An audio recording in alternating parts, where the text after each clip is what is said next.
Sir Topham Hatt's engines liked to look clean, bright, and shiny. They loved being washed down and having their brass polished until it gleams. James was in the workshop being repainted. He was beside himself with joy. James thought being repainted meant he was special. The workmen painted and polished for hour upon hour. Then, with new paint shining, brass twinkling, and blacking black, James returned to Tidmouth Sheds. Look, aren't I a beautiful red? He asked the others. No wonder Sir Topham Hatt thinks I'm special. But Percy was worried. He wasn't being repainted, and he wasn't red. Does this mean Sir Topham Hatt doesn't think I'm special? He asked. Looking splendid is not the same as being really useful, said Thomas firmly. But best of all is being really useful and looking splendid, like me, said James cheerfully.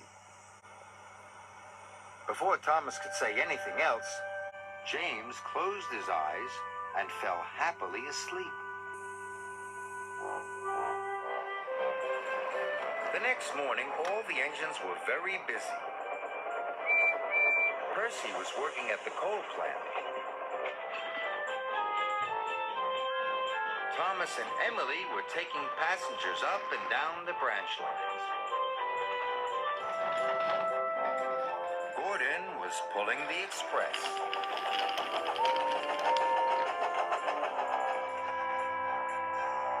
Sir Topham Hatt came to see James. He told him to join Percy at the coal plant at once. The coal cars must reach Brendam docks before the boat sails, so no dilly-dallying, he said. Yes, sir, said James, and he set off at once.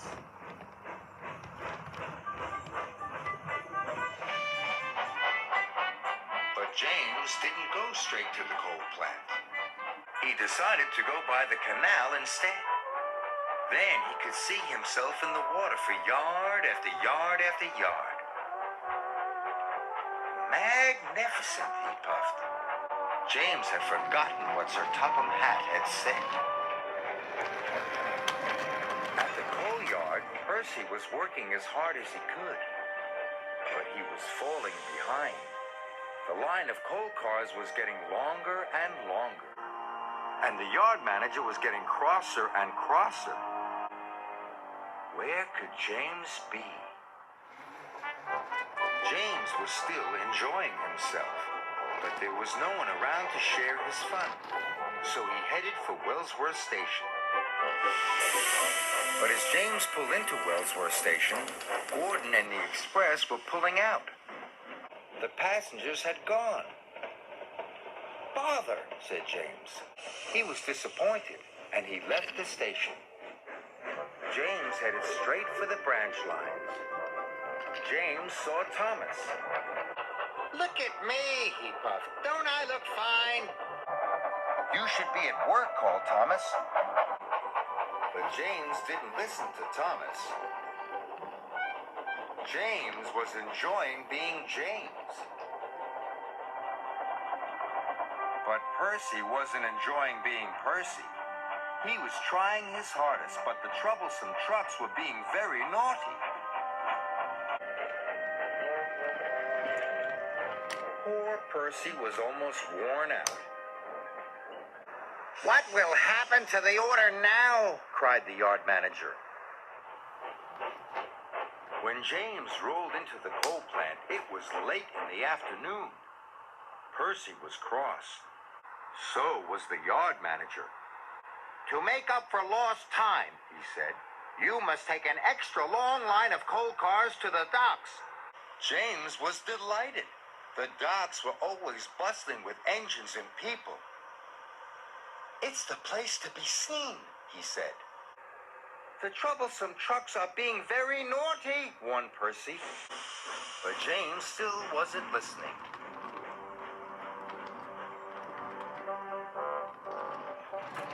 James puffed along, looking forward to being seen.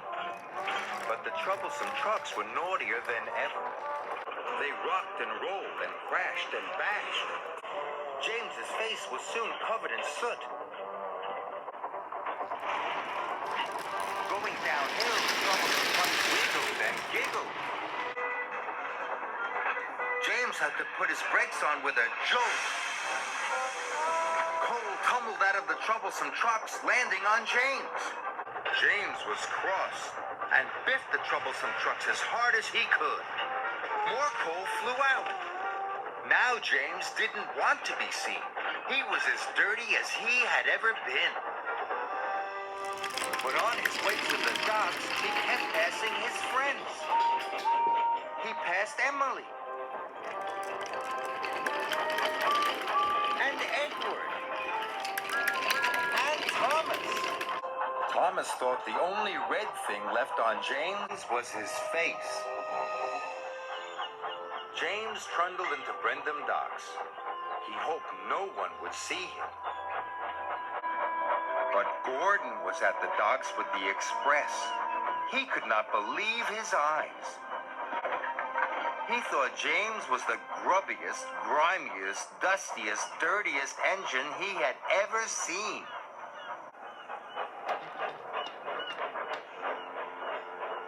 Percy arrived safely with the last of the coal cars. "I like your new coat of paint," he puffed cheekily. "You do look splendid." James knew he should have listened. He didn't feel splendid anymore, but for the first time all day, James could hear clearly. He could hear the sound of the troublesome trucks giggling at him. And despite feeling foolish, even James had to smile.